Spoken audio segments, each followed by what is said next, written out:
The following lore, included in Lost Notes Groupies, is based on personal histories of sex, drugs, and rock and roll from the previous century. Any stories, as told to us, belong solely to the speakers and their memories. Previously on Groupies. So I decided I wanted to meet Nick. I went to his bungalow and he opened the door naked. I was so startled. I just ran. I yelped and ran into the night. I wasn't ready for Mick yet. Frank got a label, and he thought that our dance troupe should be a group. All of a sudden, I was like, oh, my God, I could be somebody. I have potential. I am in the middle of this incredible scene. Anything could happen. From KCRW and Golden Teapot, this is Lost Notes Groupies, and I'm Dylan Tupper Rupert. This season, I'm taking you into the world of the legendary rock and roll groupies of the Sunset Strip, from the pill to the dawn of punk. And this is the story of girls together outrageously. I've had people come to me and say, you're like the Forrest Gump of the music industry. We can say something and you got a story. And I realized it's true, I do, which is kind of fun. This is Dee Dee Keel. Dee Dee was everywhere on the Sunset Strip scene. For like the whole time. Yep, you guessed it, from the pill to the dawn of punk, baby. Dee Dee started working at the Whiskey A Go-Go in 1971 answering phones. But by several historic accounts, she became one of the most influential forces behind the scenes of the Sunset Strip. During the 70s and 80s, she booked some of the most iconic shows of the era and led some incredibly successful bands to their first record contracts. And lest you think her job in the music business precluded her from a groupie career, don't be so foolish. I had a phase of my life when I only dated Englishmen, and they were coming through in droves because the Whiskey was booking all of these, guys in the British bands. And so, but I never had anybody turn me down, and I was kind of arrogant in that regard. But before her life on the Strip really took off, she was, like all the other girls, just seeking something more exciting for herself. In 1965, Dee Dee was a 15-year-old rock and roll tomboy living on the very edge of America, Venice Beach. It was dismal. Venice, it had nothing but the Hells Angels and horrible stuff. You'd hear shooting. There were gangs. It was pretty bad. However, one day there was this guy that moved in. I lived on 29th and Oceanfront. He moved into a building on 15th. And he was the most glorious creature I'd ever seen in my life. And I couldn't believe that he was right near me in Venice. There was nothing happening there but this guy. And it turned out that he had a band called The Doors, and he was Jim Morrison. The Doors had just formed that summer. Jim Morrison wasn't the Lizard King yet. He was just your local perma-shirtless bohemian sleeping on a rooftop and living off canned beans and LSD. My dad said, stay away from that dirty hippie. And I didn't. We would follow him around everywhere. What do you mean follow him around? Like go to shows or just like see him around town and just literally watch him walk? Yeah, walk. He walked the beach usually every night around sunset, just wearing leather pants and a guitar with him. No shirt. What was so captivating besides the obvious? Something different, something beyond normal, something intriguing, something I wanted to get to know more. Obviously, it's a musician. And obviously, any musician would have to leave the beach if they wanted to make it. They didn't last long. They went up to Hollywood. They ended up going up to the Strip to perform. I was so young and naive at the time. I thought, oh my gosh, this is the coolest thing ever. I got to know this guy. So everything was saying, go to Hollywood. So in underage, Dee Dee's fire was lit, so to speak, and she followed her torchbearer, Jim Morrison, into the land of rock and roll dreams. Leaving Venice and getting up to the Whiskey and up onto the Strip was just like opening a book and walking into it. It was getting away from reality, if you will. It was really euphoric, actually. But I would get so excited when I would drive to Hollywood. You never knew what was going to happen. So I was born in 1950, and I was an illegitimate child. In 1950, that was not something that was acceptable. So I had a tough going right from the get-go.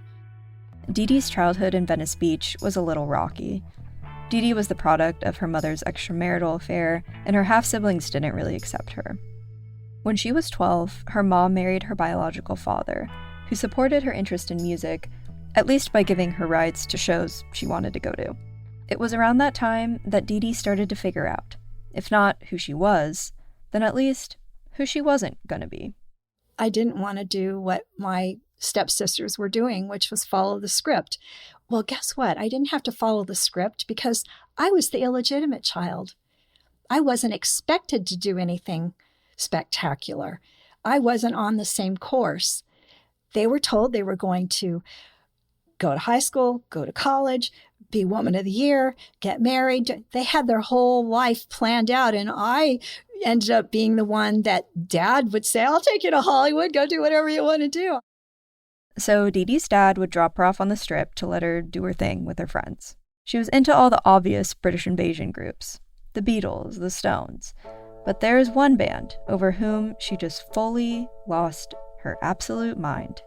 And that band was those White Soul Crooners, those New Jersey sensations with unforgettable hits like Good Lovin' and Groovin'. The Young Rascals. So the Young Rascals came around. I was just starting high school, so that would have been, I was 15, and I was just able to drive. Dee Dee met a girl at school named Kathy. And we both realized that we were in love with this band called the Young Rascals, and found out one particular day, I believe I was in history class, heard there was this new nightclub called the Whiskey A Go-Go on the Sunset Strip, and the Young Rascals were playing. I ditched the class and got in my car and drove up there. And when I arrived, the marquee was this giant marquee with red letters. It was like standing in front of church. It was like, oh my gosh. But the front door was open, and guess what? The band's loading equipment in and out. And I thought I could stand right on this street and see all of it. And I started doing just that. Well, the Rascals came out, and Kathy and I decided to follow them up the street to their motel. I just wanted to get in that hotel room because I figured all the good stuff was happening in there. I had no idea what was happening in there, just like I had no idea what was happening in the club. So Dee Dee started scheming. I decided to target Gene Cornish in the band, thinking, I'm probably not going to get that cute singer, and I'm probably not going to get that other guy, but I'm going to go and get this guy. So I call the hotel. He calls me back, and he's getting flirty, and he invites me up. But then he opens the door, and there's this 15-year-old. What do you say when you call? What do you say when you call him on the hotel? You're just like, "This is Dee Dee. How's it going? Hi, how are you? Do you want some company?" Like, he doesn't know it's a kid till he opens the door, and there's this kid standing there. He's so disappointed. It was like the end of that. But so that didn't happen. So we began to follow them all around. We'd find out when their flights were coming in, go to the airport, that kind of thing. Well, I do think they thought we were stalkers, but also they enjoyed the attention. You know, we would show up and have gifts. I remember my girlfriend Kathy and I wove a whole bunch of love beads for them, and then we saw them wearing them in a magazine, and we were squealing like, there's our acknowledgement. And then I guess I just kind of grew up and moved on to other things. 17-year-old Dee Dee started hanging around on the Strip. And this was around the time of the Sunset Strip riots, which meant that there was a 10 p.m. curfew for anyone under 18.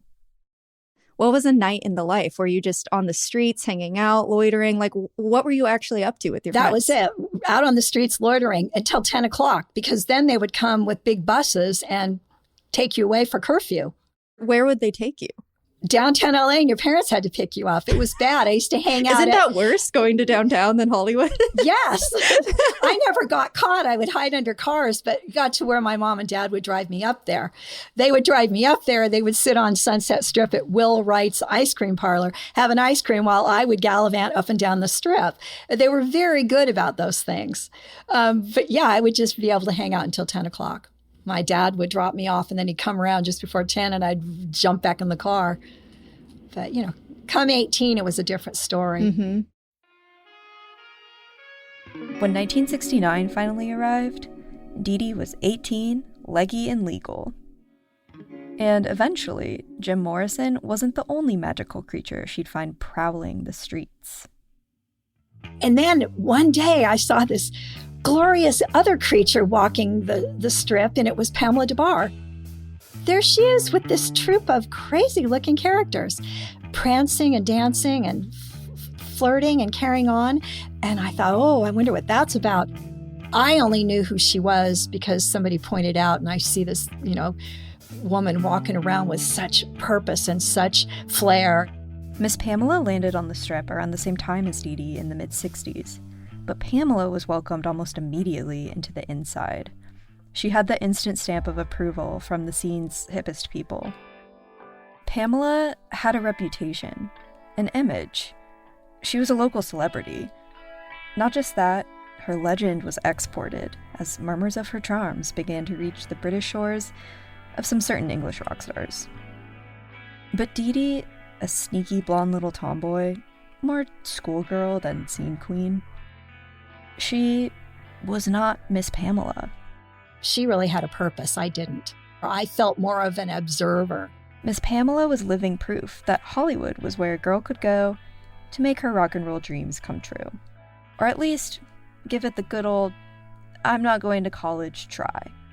It would take Dee Dee some time to figure out her own place in the strip scene, but seeing Pamela strutting down Sunset in her lace mini dresses, or frolicking with her band of creative, free-spirited girls on the whiskey dance floor, what Dee Dee saw was a young woman with the confidence that comes from knowing you belong. I put myself there because I love music so much. I wanted to be with the people making the music that did that thing to me inside my solar plexus, my heart, my head. My intention was to become part of that world, not someone looking up to someone. I wanted to be immersed in it. And I soon figured out, that it was a sexual revolution, social revolution, spiritual revolution, musical. It was a huge revolution. Renaissance, whatever you want to call it. It's been called all those things. And I was right there. Hollywood in the 60s was less revolution, more Renaissance, but it very much offered some kind of liberation for girls like Miss Pamela. All you had to do was open your eyes and peek around every corner of the strip, or up any windy Laurel Canyon residential street. Those glimpses seemed to tell these girls a new life was just around the corner. And Dee Dee, who maybe didn't know exactly where she wanted to go, just so long as it wasn't the predictable route, well, Dee Dee was looking at Pamela's map and taking notes. In 1969, Pamela was the queen of the strip. Her dance troupe cum rock band, the GTOs, were a fixture, and everyone knew who Miss Pamela was, where she hung out, and what rock star she was after, or who was after her. So when Dee Dee says she saw Pamela walking down the street with a sense of purpose, that wasn't a projection. That was exactly how Pamela felt in those early days of the GTOs. Being in the GTOs gave me a platform. Somewhere where I felt like now I could actually live my life the way I wanted to. I didn't have to be afraid of anything. I was part of something that was even bigger than me and helmed by one of the masters of the universe. And I just felt like anything could happen and I could be in the places I've always wanted to be. When we left Pamela last episode, Frank Zappa had just pitched Pamela and her girlfriends a novel idea that their dance troupe, the Laurel Canyon Ballet Company, could actually be a band. And not just that, Zappa would put the full weight of his status in the music industry behind the project, which meant something. Zappa was, an artist's artist, and a popular one at that. He was a genre pusher for the sake of the push, but whenever he did so, people would nod and be like, oh, what he's doing, so interesting. And he was publicized as such. Rolling Stone had named him a rock and roll visionary, and Time magazine had just called him a 28-year-old musician with a sociological bent.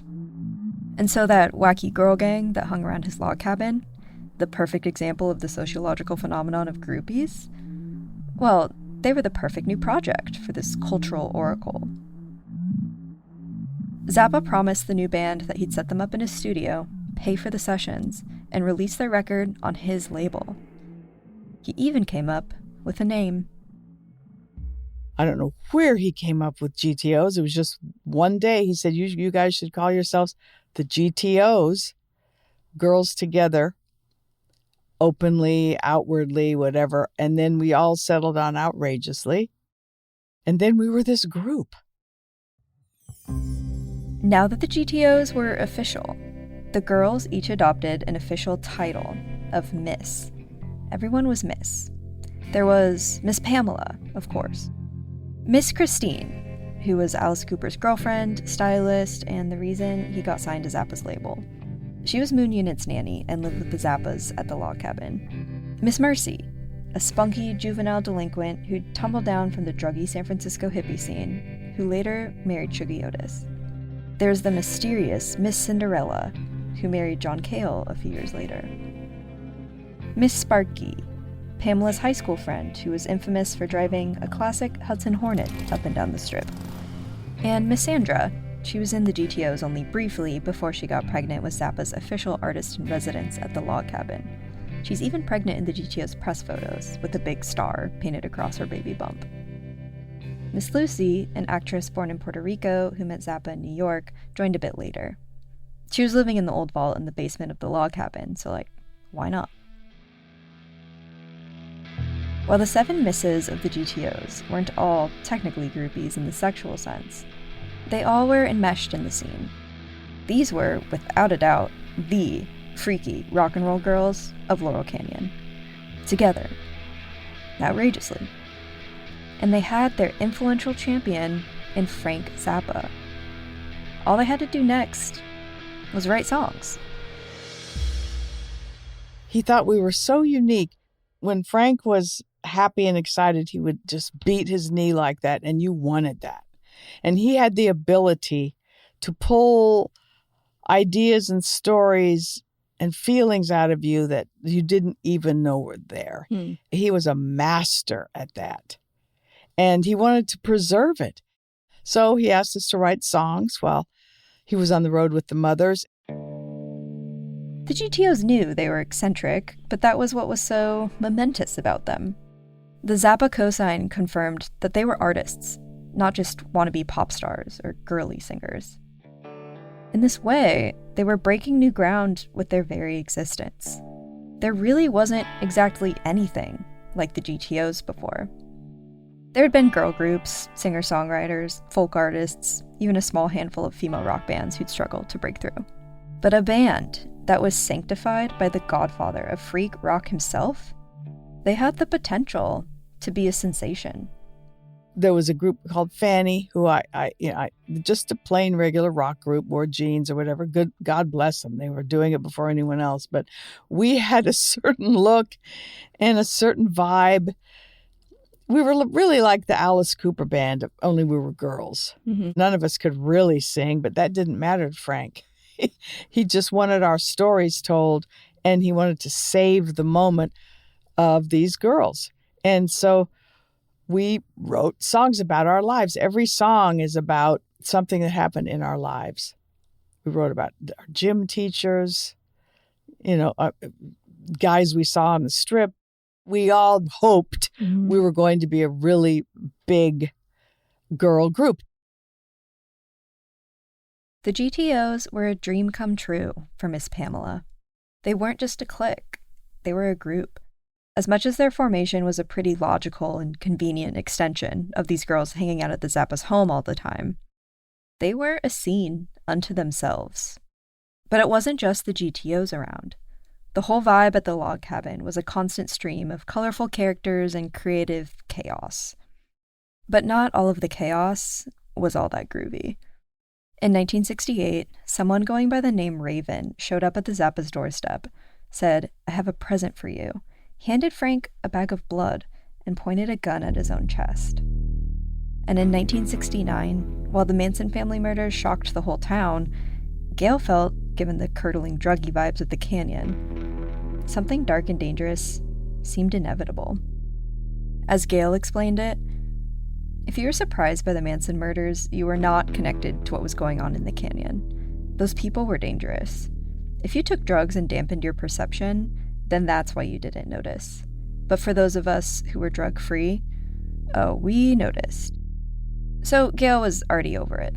The log cabin's revolving door policy was feeling more and more like a liability. The foreboding vibes were more than enough reason for the family to move somewhere a bit quieter. She told Frank, I can't live like this, because the doors and windows were wide open. Everyone is in and out of that cabin day and night. And she said, I can't do it. So Frank, they found a house up on Woodrow Wilson Drive. And not too long after that, when Dweezil was born, I became the governess. And I lived with them on and off for years. Whenever I needed somewhere to be, she'd let me come do that. And we'd talk real deep into the night, drinking tea about my broken heart. And she would make me laugh. She would make me see the other side of the coin. She was very good at that. Mm-hmm. She loved Frank, man. Pamela was enamored by Gail. She was only 3 years older, but she seemed worldly. Exactly the kind of woman Pamela wanted to be. Did you find Gail to be a mentor to you? Oh, yes. Gail, for years, was my mentor, as much as Frank. Gail was, by her own admission, one of the true original groupies. In '65, she and her friend Anya Butler, a Cadbury chocolate heiress, fun fact, hitchhiked from New York to LA, where they landed on the Strip at the dawn of the hippie era. They plunked right down in that far-out scene and would, in Gail's words, decide to be groupies for a while. In the 1986 book Rock Wives, Gail explained, I think everyone who lived in Los Angeles and had anything to do with any group in '65, '66 could be classified as a groupie. How else do you get it off your chest? This total fascination with the music business and being a part of it at the same time. It was almost religious with the girls. They were the worshipers, and those guys were like priests at the altar. A lot of girls were in it for the castle in England. That was a prevailing dream. I just have to have an English pop star and retire to one of those great houses in England. It sounds like a literal fairy tale, but that had actually happened to some girls that they knew from the scene. One day, you're a cocktail waitress at the Whiskey. The next day, you're moving to London with your new husband, Donovan. This was the first generation of women to have access to the pill. In their social world, the bands they hung around, these were the artists at the very vanguard of rock and roll. To Pamela, in this brave new world, Gail was the rock wife blueprint. But there was no blueprint for a band like the GTOs.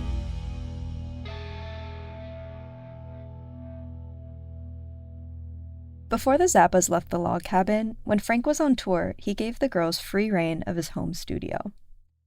And while he was gone, we wrote songs down in the basement of Tom Mix's log cabin and take turns bowling down there. The log cabin was built by Tom Mix, Hollywood's first Western star. He had built a bowling alley in the basement, under which he allegedly buried a horse. And this was their practice space. I mean, people just wouldn't believe. And Houdini's castle was across the street. This kind of stuff really happened. And I think that's why people still want to talk to me about this. They want to go on my rock tours because it's mythology. So we wrote these songs about our crazy lives. And he took us in the studio and we recorded them. Their songs, they weren't rock songs or pop songs, really. The spoken word is more like playground chants. A lot of what's lovable about the songs is their amateurish charm. As far as cult records go, it's not too far off from what people love about the Shags as an oddity, only if they recorded with some of Laurel Canyon's finest session players and were being silly on purpose. The tracks, all mostly clocking in under 2 minutes, had names like Miss Pamela and Miss Sparky discuss stuffed bras and some of their early gym class experiences. Or the equally long-winded, do me in once and I'll be sad, do me in twice and I'll know better, circular circulation. That one's probably my favorite. As Zappa felt he was capturing a historical moment by recording Groupies, The GTOs also did some of their own scene anthropology. Take the track Oh Rodney, where the girls, in a cheeky, self-satirical tone, roast Rodney Bingenheimer for being 5'3", or so they sing, with the lyrics, "If you introduce me to Mick Jagger, I'll let you meet my little sister, and she's only 12 years old." Rodney's also on the track, roasting himself, doing his own sing-song chant as he name-drops knowing George Harrison and Cher. In the studio, Zappa got Jeff Beck, Ry Cooder, Lowell George of Little Feat, and Rod Stewart to back the GTOs. Word of the group started to spread even before they'd released anything. Their musician peers in Laurel Canyon knew these girls already, but they were very curious to hear what they actually sounded like. The prospect of an all-girl rock band coming up under Frank Zappa's tutelage was a big deal. So much so that their legend as a girl band started to form, even before they released a record. The GTOs became notorious in Hollywood, and the bands would come to town and look us up. They would even call Zappa's house to try to find us. Or they knew we'd be on the strip somewhere in one of the clubs, and they would just want to hang out with us. Sometimes it turned romantic or sexual. Sometimes it didn't. Like with the Jeff Beck band, we all just spent time with them. We'd go to their hotel and watch soccer, and I would just yawn. But, that's what you do for your rock stars. So it seems like when you're in the GTOs, it's like the dynamic flipped a little bit. Yeah, the dynamic. They were seeking you. It did. It flipped. I never felt, I don't know if I felt even with them, but I felt more comfortable because they knew certainly how I was aligned with Zappa. They all wanted to meet him. Zappa invested in these girls' raw talent, keyword raw, and understood that what they were doing was art. Art that belonged inside the universe of this man who the rock press was already calling a musical genius, who had 2 imprints at what was considered at the time to be the very best major label going. He gave the girls access to all the resources he had as an established artist, a place to practice, free use of his studio, an all-star backing band, even a record deal. He put them all on weekly salaries. So Pamela didn't just believe in herself and her dreams. Frank Zappa did too. Being in the GTOs was never about transcending or escaping the status of groupie. It was more of a way to become artists, just for being themselves. In a way, Miss Pamela had already felt what that was like. She was publicly adored for her colorful, bubbly, youthful, tits-out, stylish, exuberant self. And I mean, widely adored. And pursued. Pamela had already dated Nick St. Nicholas from Steppenwolf and consummated her long-running crush with Chris Hillman of the Byrds and seduced Noel Redding of the Jimi Hendrix Experience. And how could we forget? Had Mick Jagger on the prowl looking for her. The GTOs, Miss Pamela's groupiedom, it was all one and the same. It was just Pamela being a part of things and loving every fucking, pun intended, minute of it.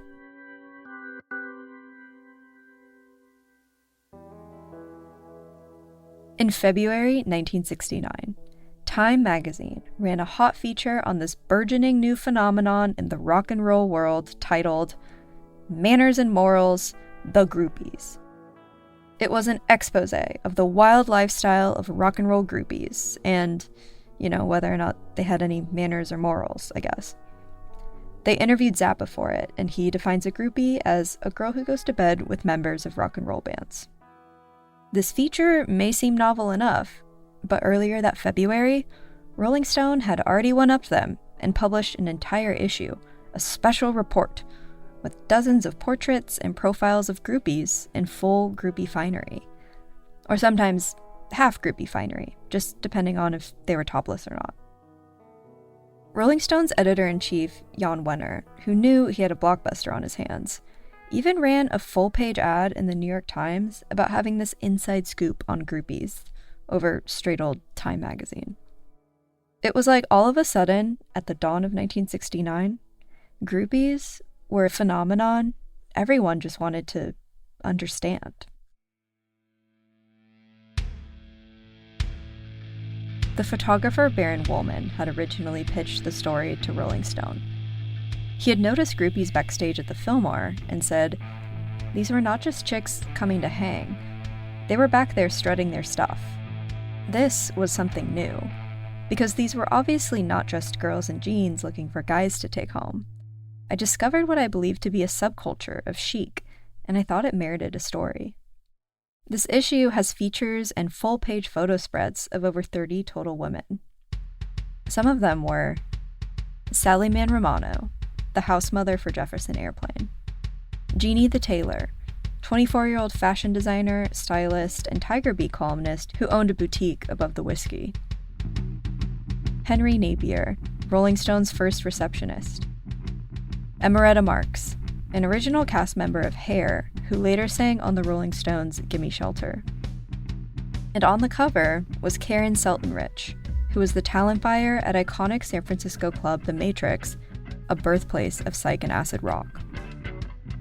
Maybe you're wondering, all those women were groupies? Sounds like a bunch of them just had jobs in music. Well, the issue spent pages puzzling out who and what qualified as a groupie. Like, was a groupie any girl who worked closely with musicians?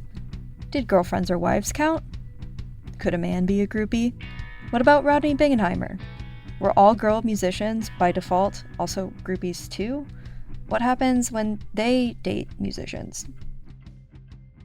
A handful of these women actually contested to being included in this issue after it was published. They didn't realize that they were going to be labeled groupies because even then, the word had mixed connotations. They thought this was just an issue about women in the counterculture. So from the very moment the word groupie officially entered the mainstream cultural lexicon, it also became a kind of shorthand for women close to music. And that left a lot of room for interpretation. Miss Pamela and the GTOs, they had no qualms about the groupie label. Because yeah, of course they were sleeping with rock stars. But also they were starting a band, and yeah, they made all their own clothes too. The GTOs themselves were central to defining what a groupie was, now to a wide national audience, because the GTOs were the centerfolds of the Rolling Stone groupie issue. With the whole article talking about their upcoming record, their collaborations with Zappa, their formative musician crushes from their youth, all of it. Now they weren't just LA legend, or Zappa's pet project. The GTOs were groupies, and they were a real band. A legitimate one. It was right there in the very Bible of rock and roll, Rolling Stone magazine. And they still hadn't even released a record. Frank Zappa was on Warner Brothers, and under his own recording contract, he had 2 vanity labels, Straight and Bizarre Records. Bizarre was meant to be a home for Zappa's own releases and some of his weirder proteges. And Straight was where he'd release stuff with, ostensibly, broader appeal. To give you a sense of what Zappa saw as accessible music, by 1969, Straight had put out Alice Cooper's psych rock debut, Pretty's for You, and Beefheart's classic Trout Mask Replica, which is regarded as one of the most challenging albums of the 20th century rock canon. And very soon, the GTOs joined them on the Straight Records roster. Yes, it certainly endowed me with all kinds of hope, which was dashed when Frank canceled the record. When the girls got, Mercy and Christine, Cinderella, they got in trouble for drugs. And he was anti-drug. And so he fired us because he'd been paying us a salary. And that was devastating. Zappa was vehemently against drugs. One night he actually kicked Mick Jagger out because he was too stoned. He kicked him out of the cabin.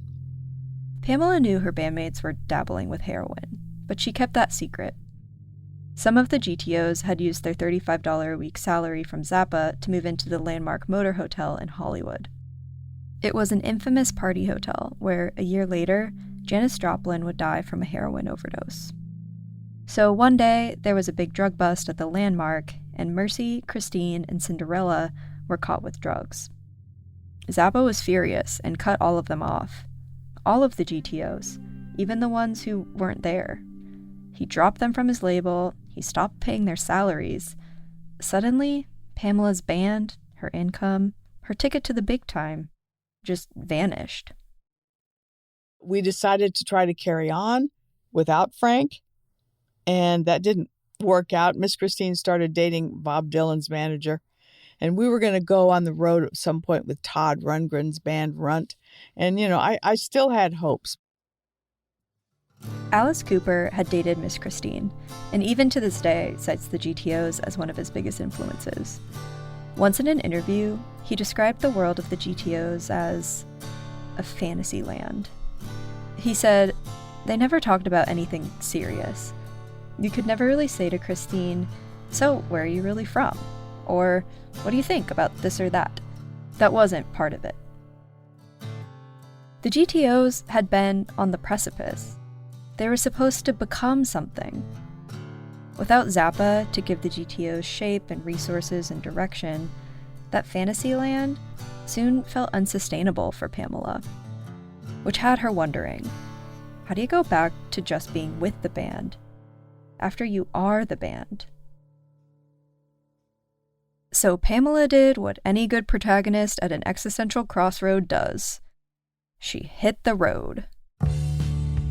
And so that's when I went to Kentucky and tried to learn to play the fiddle, and it got stolen on the way. Pamela was in the throes of her on-again, off-again romance with her beloved Chris Hillman of the Byrds, and now the Flying Burrito Brothers. It was through Hillman she met, of course, Graham Parsons, and he introduced her to classic country records, which she loved. Pamela took to the whole country rock thing brewing in Laurel Canyon, and became one of its champions. And it wasn't long before she was seducing Waylon Jennings. And in the wake of their fling, he started growing out his hair. Just saying. After the GTO's record deal fell apart, her pals, the Burrito Bros, suggested she pick up an instrument. I wanted to prove to Chris and Graham that I could be a burrito sister. They told me to learn the fiddle and I could join the Flying Burrito Brothers as a burrito. I mean, that was big. So I had that goal, which never happened, of course. But he meant well. While Pamela chalked it up as one of those elusive rock and roll dreams, it was in those hollers of Kentucky that she finally had time to slow down and think, to get away from the messiness of Hollywood and the drama and the drugs at the Strip for a while. It was when she returned to LA a few weeks later, with her fiddle and her refreshed perspective, that Pamela heard some surprising news, that the GTO's record, if not the actual GTOs themselves, was back in Frank Zappa's good books. Then Frank had called me and Sparky in to finish the record, and that was, what? So we did a lot of spoken word for the record, which was way in advance of others. I mean, once again, Frank was so far ahead. So there's a lot of spoken word of the songs we were going to record with music, and he put it out. Those sessions with Sparky would be combined with the earlier recordings to make up the GTO's debut album, Permanent Damage. At 17 tracks and 31 minutes, it's the GTO's sole release. It came out in November 1969 on Straight Records. Pamela thought, maybe this was it. Maybe it was all finally coming together for the GTOs. This could be huge for them. And then? And we got a review in Rolling Stone that was like a really weird story that made no sense, kind of like the record, probably. But, it did not happen the way I was hoping it would. No. Yeah. But by then I was, full-fledged into this world, the groupie world and the music world. And, I was okay with it. I mean, I wished it had gone further. Permanent Damage came out, and Pamela's world didn't really change. If scene permanence was what she sought, it wasn't looking like the GTO's trajectory was going to grant her that wish. So Pamela returned to her Hollywood groupie routine on the Sunset Strip to scope out what's next. She was dating Keith Moon at the time, experiencing his out-of-control reputation of wild antics and explosive behavior up close, behind closed doors. As the sun set on the 60s and things started to feel a little rough around the edges, as music started to get a little less peace and love and a little more dangerous, the new rock star prize on every groupie's horizon was one Dark Lord himself, Led Zeppelin guitarist Jimmy Page. Page, probably pretended he was mad for me. I don't know. Maybe he was. It sure felt like it. And so, I felt like I was in the right place. And I was a kid. I was a young girl. At 21, from the outside looking in, Pamela was living the Hollywood dream. I mean, come on. She had left behind the life prescribed to her, had rock gods vying for her love, had formed a much buzzed about band, and became known, famous even, for just being herself. In her diaries from the time, there's all the thrill, awe, and wonder about this world, alongside an emerging worrying, wondering if she was truly making something of herself. If this world was fulfilling its promise of freedom and purpose that it whispered right in her ear that destined night way back at the Lenny Bruce Memorial. And while the end of the 60s and post-Manson murder LA had brought on plenty of disillusionment around the hippie dream, that Hollywood dream, that one never dies. Pamela's very existence proved there was high value just by being the right girl in the right place at the right time. That wasn't just a quality of the 60s. This was long the law of gravitation in Hollywood. And if it could happen for Pamela, well, it could also happen for a girl wanting to escape Venice Beach. Dee Dee Keel's ambitions were still taking shape, but Hollywood was where she could test out who she wanted to be, say yes to new things, new people, and see where they led her. Leaving the house, dressed in whatever costume, if you will, that I think I'm going to, wear, and I'm going to become this person. When you walk into that, every possibility is in front of you. You might see a guy from a band and go, oh, I'm going to go over and talk to him, and I'm going to become that whole scene that he's in. I want to hear about it. I want to know what he's thinking. You can hop over here and talk to the bartender and, hey, what's going on tonight? And hear all the things that there's little stories everywhere you go.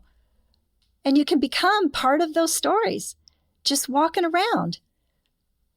It was just really quite fun.